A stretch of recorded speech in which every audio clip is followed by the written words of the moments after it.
So good morning, everyone. It's very nice to see you here again after a very hard-working week, the high-level week.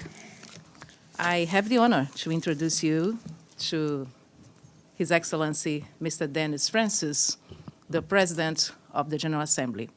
He will make some opening remarks and then take your questions afterwards. Mr. President, you have the floor.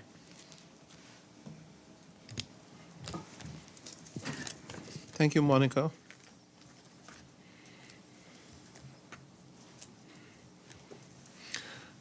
I'm both delighted and excited to welcome you here to my first press conference as President of the General Assembly. While I've had a chance to meet some of you in interviews over the past 2 weeks, I think this is the official start of what I hope will be an ongoing process of continuing engagement. On that note, I'd like to thank all of you for your coverage during High Level Week, which once again confirmed the unparalleled relevance of the United Nations and of the General Assembly in particular as a global platform for world leaders and a central stage for multilateralism. And so I welcome this opportunity to touch upon some of the highlights of High Level Week. As you know, the general debate of the 78th session has just concluded. I have been encouraged by the engagement and participation of delegations. A total of 189 member states spoke from the rostrum, an impressive increase indeed over recent years. There were 88 heads of state, 6 vice presidents, 42 heads of government, along with 4 deputy prime ministers, 40 ministers, 3 vice ministers, and the 6 chairs of delegation who took the floor. This total includes 21 women, albeit a decrease from 22 last year. Nonetheless, there were 6 women heads of state, 1 vice president, 4 heads of government, 9 ministers, and 1 vice minister. In addition, 3 observers, including 1 head of state, 1 head of government, and 1 speaker of the high-level representation, spoke on days 3 and 6.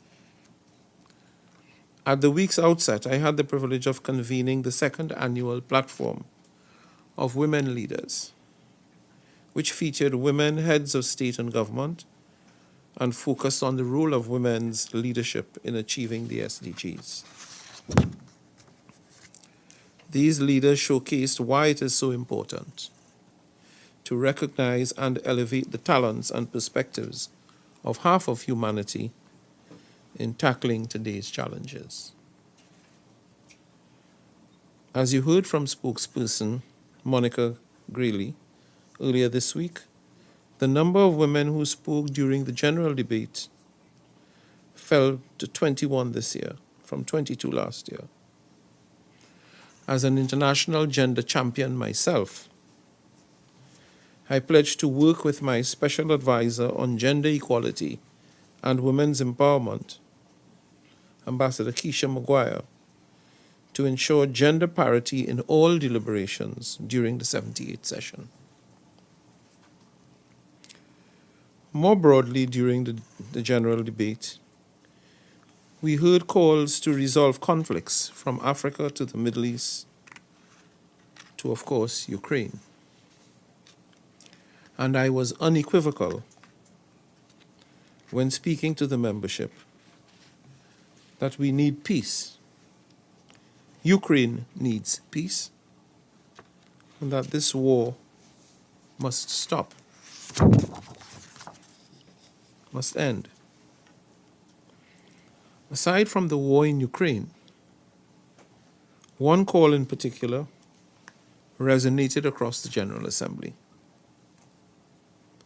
the effects of climate change and the need to do more. I heard this during my bilaterals. I heard it during the speeches of heads of state and government. And I heard it during 2 high-level events on climate mobility and sea level rise that I hosted. In doing so, my objective was to elevate shared priorities ahead of COP28 in December, as well as the 4th International Conference on SIDS and the Summit of the Future next year. And I think we are already seeing some of that momentum in the recent summit of the Pacific Island leaders and the United States President, President Biden, which I wholeheartedly welcome.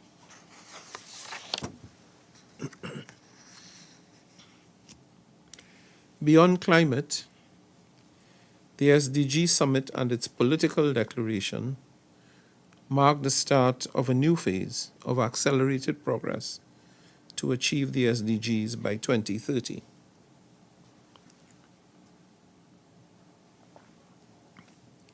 Again, compared to pre-pandemic 2019 SDG Summit, the participation and engagement of leaders was significantly higher.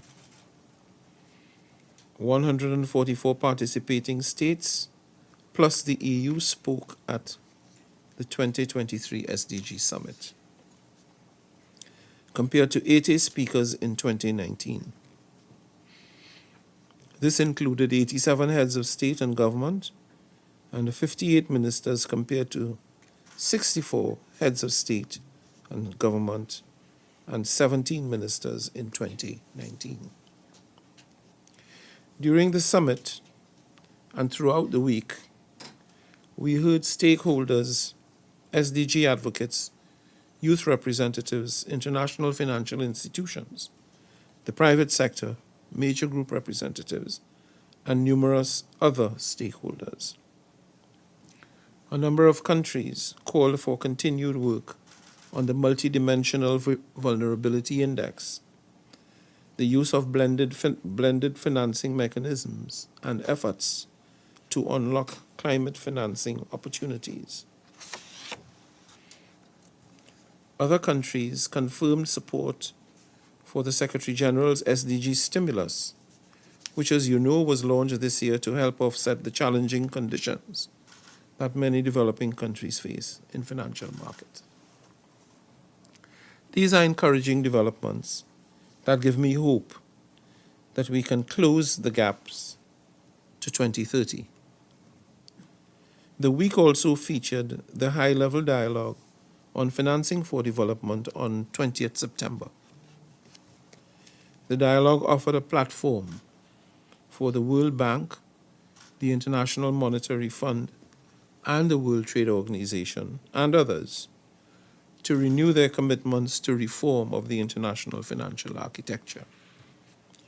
Many countries called for greater efforts to alleviate the debt crisis and for policies to ensure debt sustainability across the world. Several commitments sought to increase investments and financing for development. On this point, I welcome the announcement of one country to host the 4th International Conference on Financing for Development in 2025. On 21 September, at the ministerial meeting of the Summit of the Future, governments set their vision for the summit in 2024, outlined expectations for its outcomes, and presented proposals on how to strengthen the multilateral system. In addition, the General Assembly held 3 high-level meetings on health, an historic opportunity for world leaders to place health squarely on the global agenda. On 20th September, leaders approved the first ever UN political declaration on pandemic prevention, preparedness, and response, which aims to build momentum towards agreement on a pandemic accord that is currently being negotiated at the United Nations in Geneva. On 21st September, at the high-level meeting on universal health coverage, governments reaffirmed the right to health of every human being. They recognized the key role of primary health care in achieving universal health coverage by 2030. At the high-level meeting on the fight against tuberculosis on the 22nd of September, governments set targets to end TB by 2030. They committed to mobilize $5 billion a year for research and innovation by 2027, and to reach global investments of at least $22 billion a year also by 2027. The high-level week concluded on Tuesday, 26 September, with the high-level meeting of the General Assembly to promote and commemorate the International Day for the Total Elimination of Nuclear Weapons.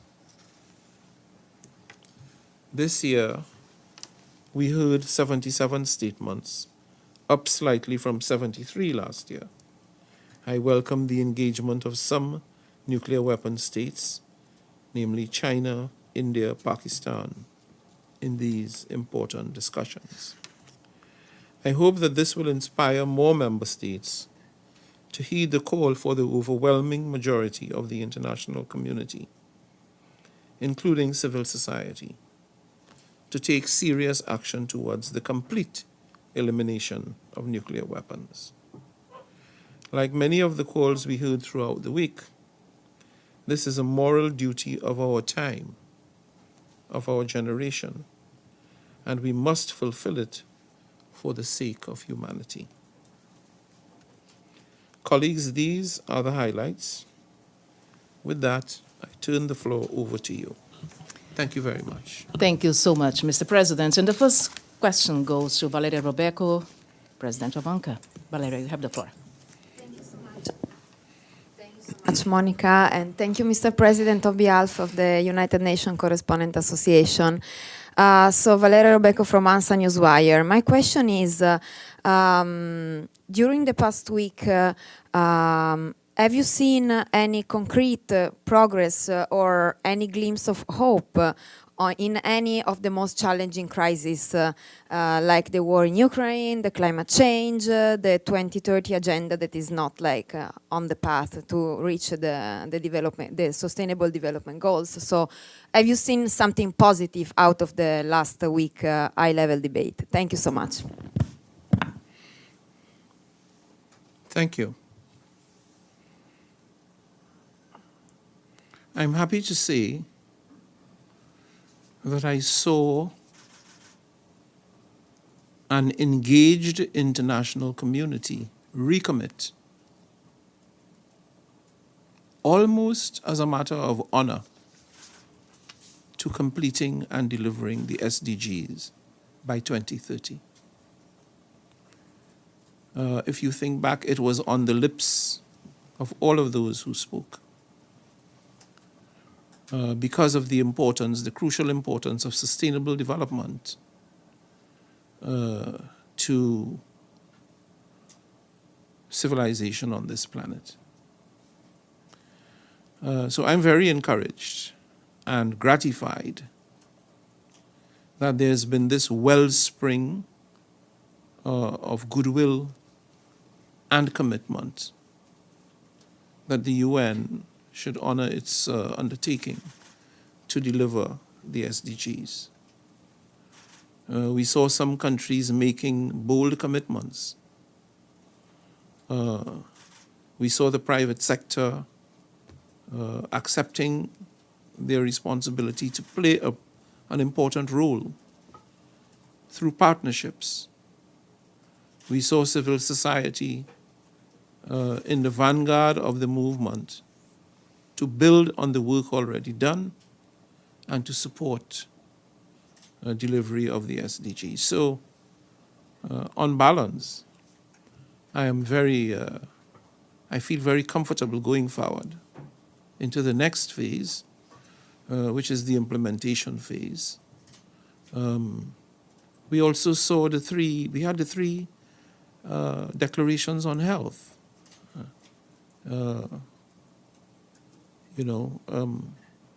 Health is something we tend to overlook and take for granted until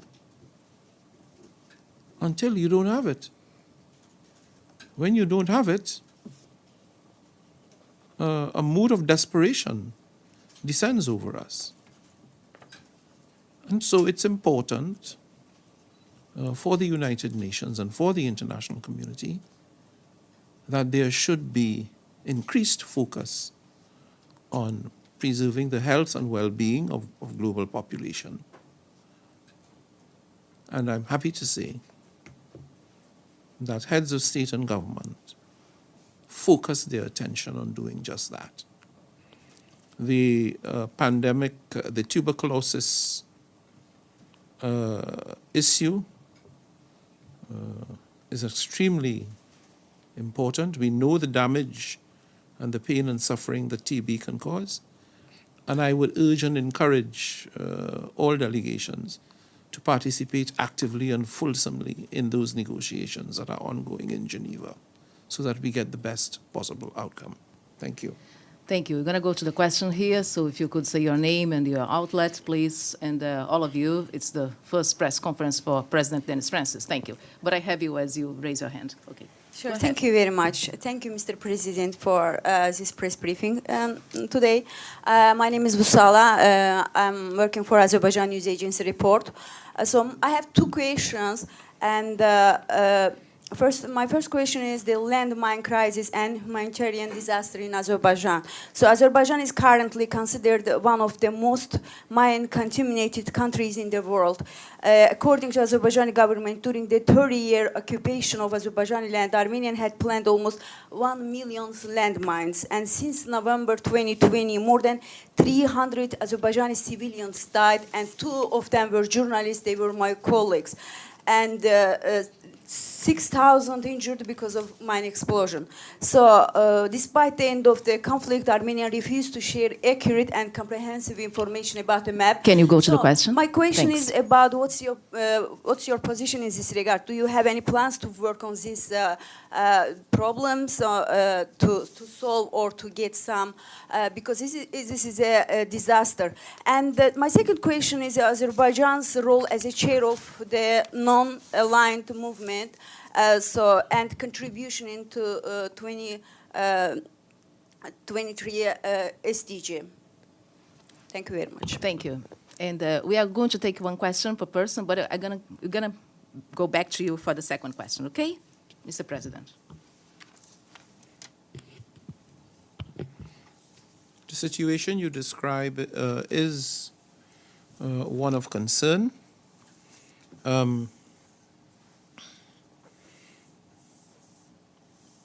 The international law prescribes that there are certain categories of weapons that ought not to be used in international conflict. I would encourage all combatants, wherever they may be, to follow the international law because of the humanitarian consequences and the pain and suffering that those weapons inflict upon not just combatants, but civilian populations. I would urge all combatants to honor their obligations under the relevant international law. Thank you, President Francis. We're going to continue with the questions, but before, I would like to say that we are live on UN Web TV, also on the X account, social media account of UN_PJ, and you can follow us. After that, we are going to put, of course, this press conference on the YouTube channel. But now we will go to Nabil. Nabil, you have the floor, please. And afterwards, Stefano, Deji, Celia, and James. So I'll ask my first question, and maybe I'll have another chance later. Thank you for this press briefing. Nabil Abisab, Al Arabi TV station. We heard a lot of statements about the reform in the Security Council, and especially on the veto power, and how the Security Council is facing a deadlock on many peace processes and issues they discuss. What do you think the first step should be, and where the process of the reform should start? Can you give us any new thoughts, maybe out of the box, because this has been addressed for a long time and we don't see any progress? Well, the first thing I'd like to say in response is that Security Council reform is not an event. We will not awaken tomorrow morning or one morning next week and find that the Security Council has been reformed. It is a process. It is an ongoing process. And therefore driven by the members. As well, it should be a process, because it is not a simple task to reform the Security Council. The existing structures were designed for a world back in the late 1940s that no longer exists today. Geopolitically, the world is quite different. We are moving towards a multipolar world. There are a number of new members to the United Nations who were not present when the Charter was promulgated. In fact, most of the Global South did not exist. They exist now, some of them with very large populations and very important roles in their regional situations. So we do need to rethink the structure of the Security Council so that it more aptly represents current realities of global politics. That is going to be a process that will continue to engage the House for some time. But what I would say is, however it comes out, the Charter defines in clear terms what the role of the Security Council is. And what we need is a Security Council that is fit for purpose and ready and capable of executing its mandate, however long that process might take. Thank you. We'll take two questions now. Stefano, go ahead, and then afterwards, Deji. Stefano, please. Thank you, President.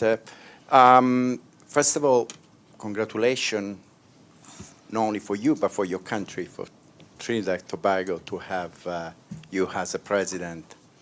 Mine is, first of all, first follow-up, because my question was the same. On a specific, the Ukrainian President Zelensky on the Security Council, he said that to have a General Assembly is kind of a veto, to override a veto exercised by some member of permanent member of the Security Council. He was talking about that basically give the power to the General Assembly to decide if, on the hand, if a veto can be, I understand that my question is the feasible reform for the Charter? I mean, I understand what you're saying, it's a process, but do you think it was just, a proposal like that, or is it feasible? And then my question at this point is a question that I asked to one of your predecessors. Is there any power available to the President of the UN General Assembly that was not used before and that you would like to use? Thank you. Thank you, Stefano. Deji, go ahead, please. Thanks.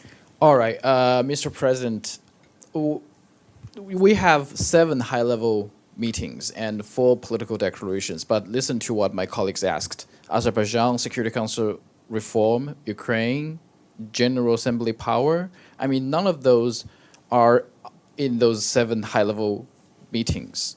What do you think is the meaning for having those different meetings while we're not really put our priority on those high-level meetings? And what experience have you gained from organizing this GA General Debate Week? Thank you. Thank you very much. Sir, please. We've had good outcomes. We've had exceptionally good outcomes. But those outcomes have come at a cost. It was unarguably the most intense high-level week we've had, and required delegates, heads of state and government, members of the UN team, literally running back and forth. I think one of the lessons learned is to manage the number of meetings and encounters much more stringently. Though I have to say that given that it would have been a GA coming out of COVID-19, when all of the restrictions were in place, one can understand why it was necessary to have these encounters, because fundamentally things are going off track, and we are at the midway point. So it's not something to be ignored or swept under the carpet. We needed to engage members so that they can come to New York and give further guidance and make further commitments on all of the issues that are before us. And they did that. So it was successful, but with a cost that perhaps we can manage better in the future. I think you asked a question as to the difference. Any power you would like to have as President of the General Assembly? If there is a... The powers of the President of the General Assembly are dictated by the rules of procedure. And those powers are not powers that the President arrogates onto himself. Those powers are powers that the members of the General Assembly confer on the President of the General Assembly. So to the extent that the members want to add powers to the President of the General Assembly, it is entirely in their discretion to do so. The President of the General Assembly is in many ways, the servant of the General Assembly. And so I'll take my cue from what they decide. Thank you, PJ. We now go to Celia, James, Javier, Stephanie, and then we go to the website, people who are there online and would like to ask questions as well. But Celia, you have the floor. Celia Lavaren from Africa Confidential. Mr. President, you talked about the world reconnecting during the high-level week. Would you say that the African continent reconnected with the Occident, or because it does not seem that way, at least to me? Okay, James, please. Yes, James Bays from Al Jazeera. So I heard your rather upbeat assessment of what you achieved this week on the SDGs. You said it was on the lips of all of those who spoke, but I'm going to ask you, yes, are they saying the right things, but are you convinced they're going to do the right things? Because certainly the Secretary-General has said he wants to see more concrete action, particularly from the G20, on issues like global debt, reform of global financial institutions, and, of course, on climate. And if I may, a second rather cheeky and self-serving question, because this is the 13th General Assembly I've covered. You say at the beginning, you have 15 minutes. They then all talk for 30, 40 or 50 minutes. Would it be sensible for you to write to some of the delegations that went over double their limit and saying, it's 15 minutes next year? Especially because you won't be. Mr. President. Well, the first thing is, for the 79th session of the General Assembly, I will not be sitting in this chair. That will be for my successor to do. But it did happen that in some instances, speakers went over the time limit. Some. And I should say it's not entirely unusual that that happens. It's awkward, to say the least, disciplining sovereigns, particularly when those sovereigns are extremely senior. And so this is the reason why we provide the information up front, that the time limit is 5 minutes, as the case might be, 15 minutes in the general debate, and that in order to ensure that we complete the list of speakers, we entreat all speakers to observe the limits, hoping that they will. The other question you asked about whether I am in fact sure or confident that commitments given during high-level week will in fact be honored.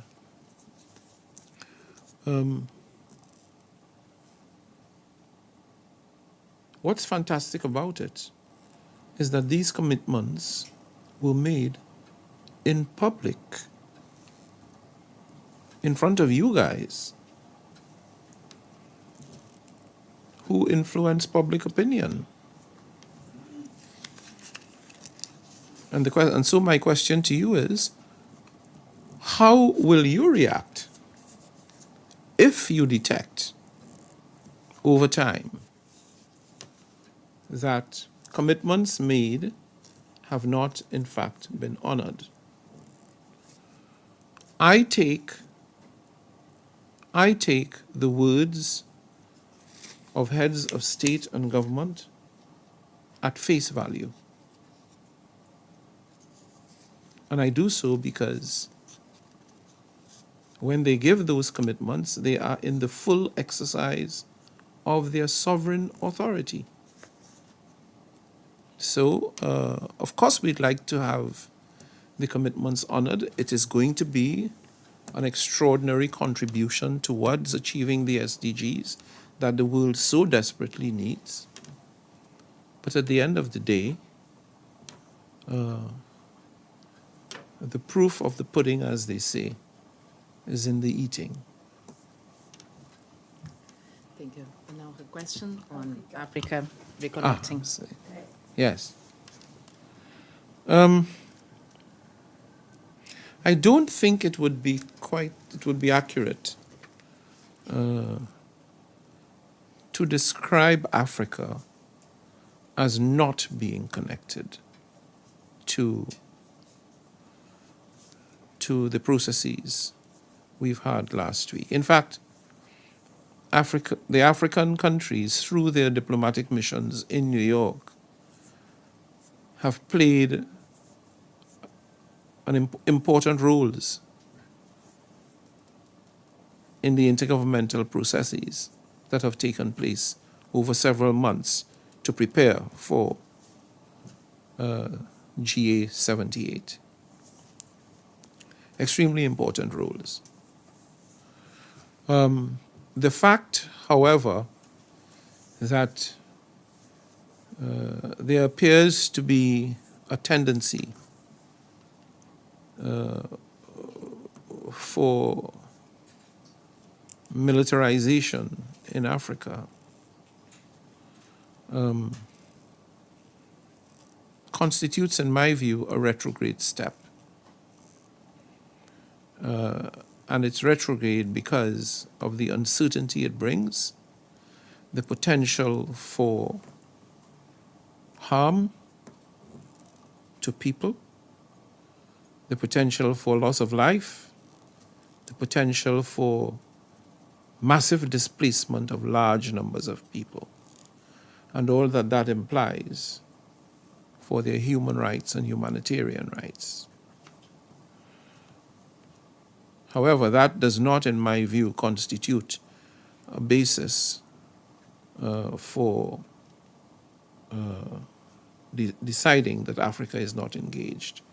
Fully engaged, we've had members of the African group co-facilitate important processes that have produced these declarations. The African group itself has been very active in all the intergovernmental processes. But clearly something is happening on the ground in Africa that is not consistent with the values and principles of the UN. And I think we need to do a proper examination as to why that is the case, to see whether there are ways in which we can encourage that democratic norms be upheld in Africa. Okay, Javier F., please. Thank you, Mr. President. Javier from Spanish newswire EFE. My question is on the Credentials Committee, a body appointed by the General Assembly. We'd like to have some transparency. When are they meeting? Which cases are they treating this year? I understand that it's Afghanistan again and Myanmar and Niger. Can you confirm that? And can we expect a decision on this issue? Thank you very much. Mr. President. You're asking me, in fact, to guess. It is not something that I am inclined to do. And I say this because you're quite right. The Credentials Committee has not met and will not be meeting for some time. I do not know, I cannot foretell what is on the agenda of the Credentials Committee.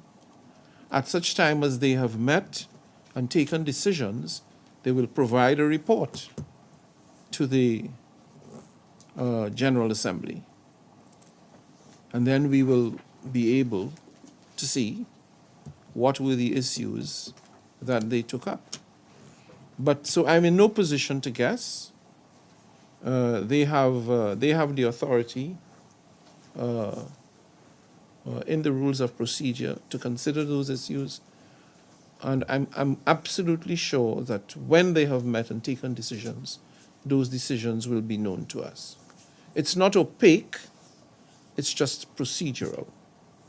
There's no opacity in there. It's just procedural.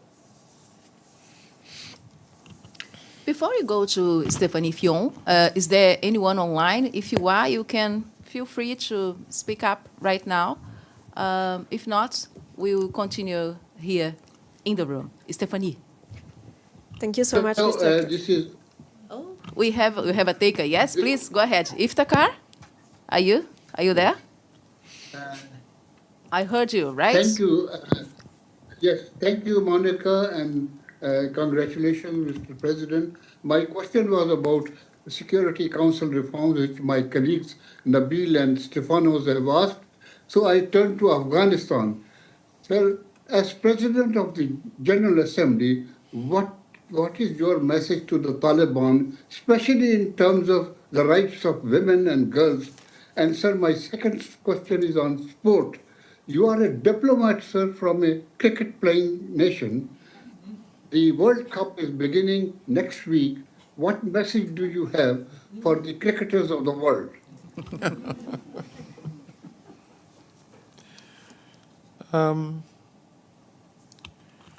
For the government of Afghanistan, I would urge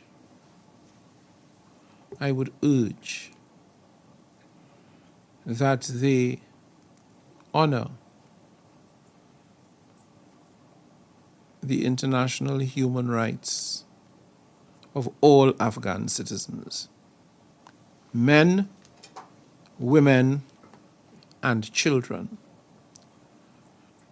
I am well aware that there is a particular problem as it affects women and girls. They are denied the right to an education, and I believe that there was a decision taken very recently to deny Afghan citizens working for the United Nations. Now, there is no right any citizen of any country in the world has to work for the United Nations. That's a privilege. As regards the treatment of women and girls, however, like the government of Afghanistan, all men,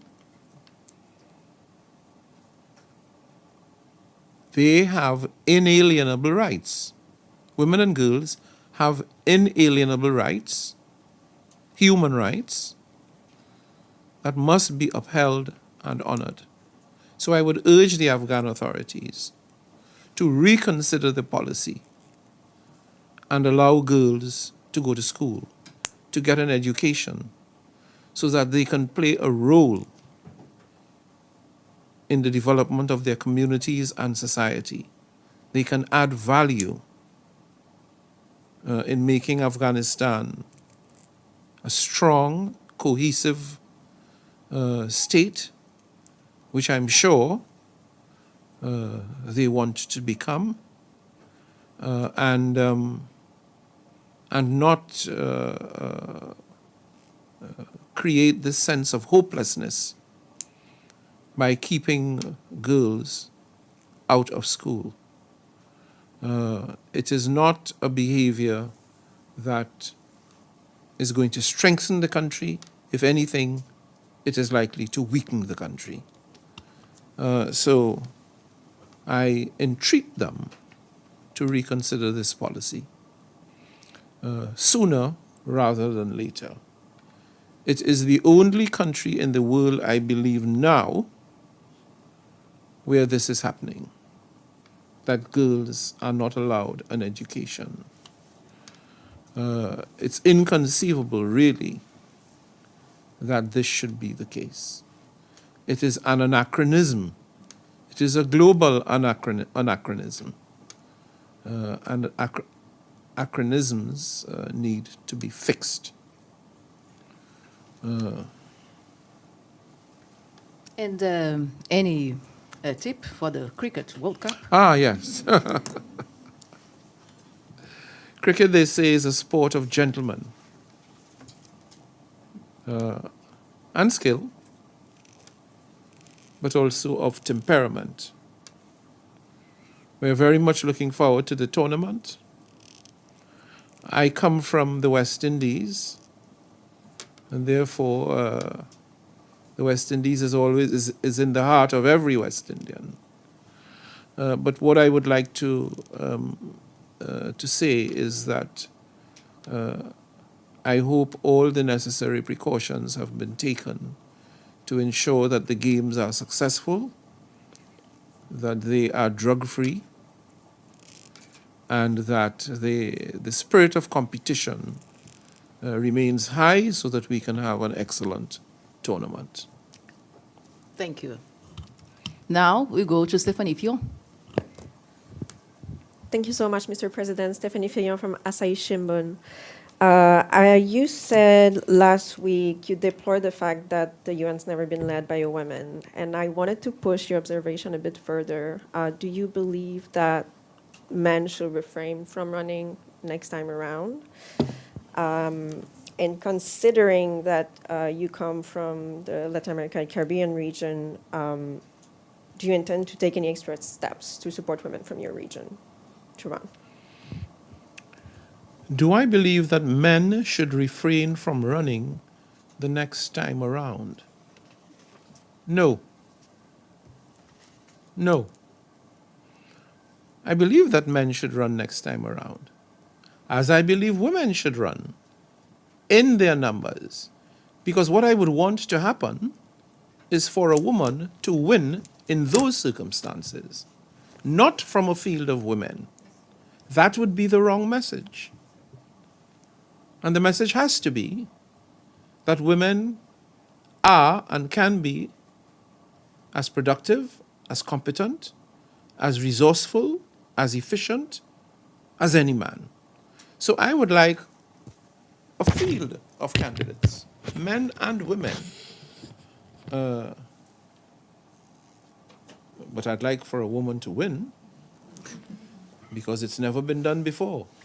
We have to, the only way that we can make meaningful progress on an issue such as this is that we have to break through the old norms. We have to create new realities so that little girls everywhere can aspire to being whatever they are. I tell you, I once, and I'm not saying this to be,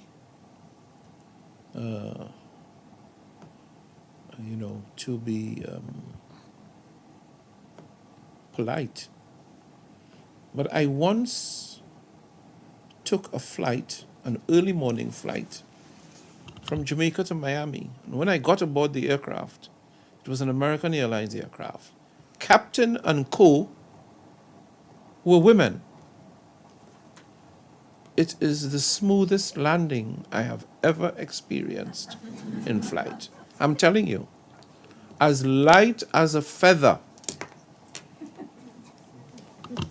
And that's supposed to be a male-dominated profession. So. Okay, I think that's a very good moment to give the floor to a lady, and then afterwards you have the floor, okay? First come first. Yeah, go ahead, please, and your name and your outlet, please. Thanks. Hi, I'm DeAndre Williamson from Nassau, Bahamas. I work for Jones Communications Network, the Bahama Journal. And I have a question for you, Mr. President. During the General Assembly, several world leaders, and particularly CARICOM leaders, called on the Security Council for a resolution on Haiti for a multinational force. So how soon can we expect to hear from the UN Security Council in this matter? Any update on that? I would hope sooner rather than later. In fact, I'm inclined to believe that such a resolution being taken to the Security Council is imminent. It needs to be imminent, it needs to be quick because of what is taking place on the ground in Haiti. The security situation in Haiti has deteriorated at an alarming rate and clearly requires something to be done. People are marooned in their homes. They cannot leave their homes to go grocery shopping. Children are unable to go to school.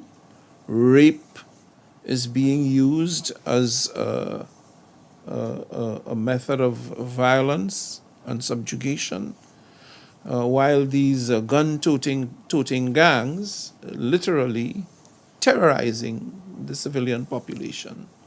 It has to stop. It has to stop. Therefore, I would hope that the Security Council will see its way quickly to consider the resolution and to give its assent to it to make it possible for the force to go in.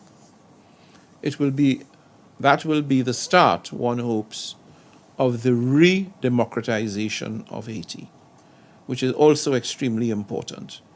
But for the moment, re-democratization cannot commence in earnest while the security situation persists as it is. Okay, please go ahead. Your name and outlet. Thanks. I'm Jagdishwar Pandey. I'm from Nepal. I'm here as a UN draft fellow.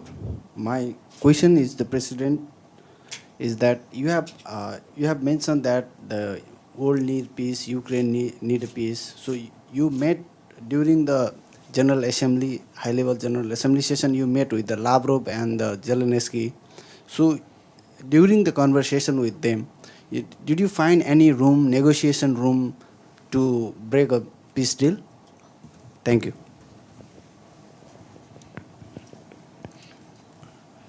My conversations with them, with both of them, focused primarily on getting the guns to go silent, stopping the war.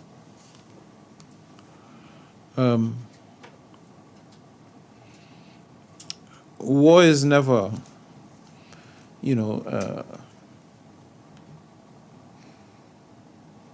how do you win a war when you've lost millions of lives, destroyed the economy of a country, its basic public infrastructure, electricity, water distribution systems? How do you win? How do you win when hundreds of thousands of people have lost their lives or been maimed permanently or scarred psychologically for life? How do you win when hundreds of thousands of people are in desperate need of humanitarian care and support? And it may not be easy to reach them. So winning a war, in my view, might be situational.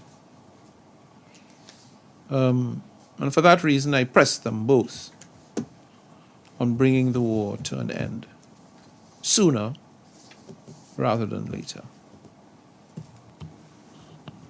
Thank you, Mr. President. We're going to have one question here. Anyone online before, because of course we have to be out of this room in 7 minutes. Otherwise, afterwards we have the SOG's spokesperson briefing. So anyone online? Not? Any takers? So you have the mic. Please, your name and outlet. Thank you. Thank you. My name is Wani Isaac Kenyi. I am from South Sudan, and I work for the Insider, South Sudan, and also a RAF fellow. So I would like to get your thoughts, Mr. President, on two things. First, during the General Assembly, South Sudan is trying to implement the peace agreement they have after the conflict. So a lot of things are still lagging, and the President did call for the lifting of the arms embargo. I would like to get your thoughts on that. And secondly, one of the things that has never been talked about is the recent crackdown on press freedom, especially in Africa. We've seen a lot of arrests and trampling under, press freedom in most parts of Africa. I would like to get your thoughts on how to improve the environment of press freedom in those places. Thank you. Given the time, you're going to allow me to get one question, okay? And then, Mr. President, please go ahead. Press freedom.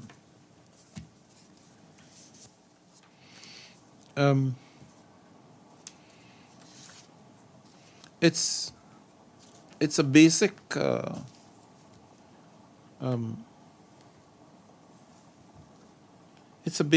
condition, really, and principle of democracy. And I would hope that not just in Africa, but across the world, that governments would accept press freedom as necessary, not just necessary, but advantageous. That's how you build a strong polity, one of the ways in which you build a strong polity. Freedom of expression. That's enshrined in the Magna Carta. People must be free to think and act independently of the state. It's the power of ideas that win, not power to subjugate people or to control their thoughts. That's why elections are important. It is the contention between differing ideas and viewpoints that make for a choice, the choice of government. And so I would urge that freedom of expression be honored in Africa as elsewhere. But of course, the press also has a responsibility. And that responsibility is to ensure accuracy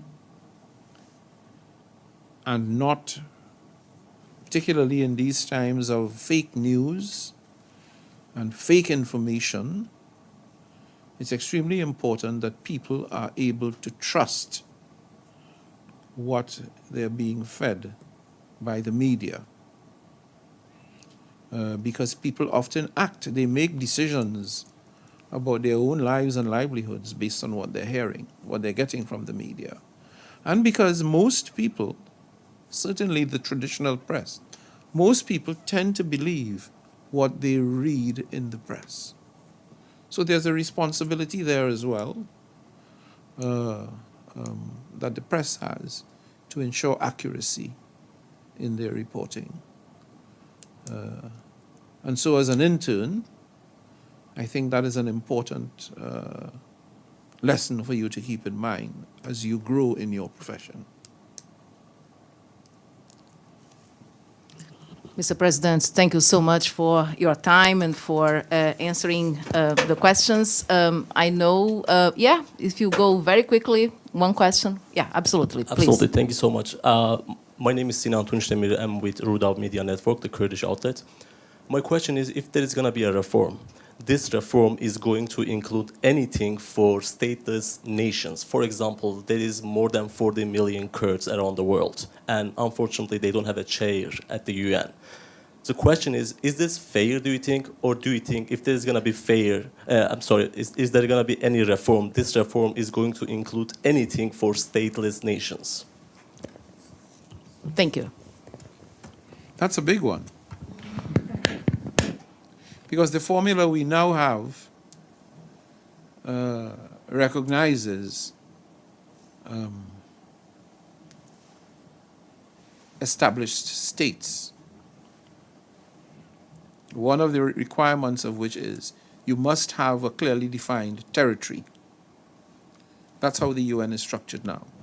You must have a clearly defined territory. I can't project what the outcome of the reform would be. I'm in no position to project that. It's a very dynamic process because you have 193 member states who will be working on this, bringing forward ideas and proposals. We do not know what the eventual form will be. But I think this is an issue for the Kurdish people themselves to engage in, to make strategic decisions about. Because if you said there are approximately 60,000 people, Kurdish people, distributed across the world, perhaps it is something that they might want to spend some time taking a careful look at. Thank you, Mr. President, for your time. Thank you, everybody, for coming today. We will see you tomorrow. Thank you. Thank you very much, Mr. President. Thank you. Thank you, Mr. President.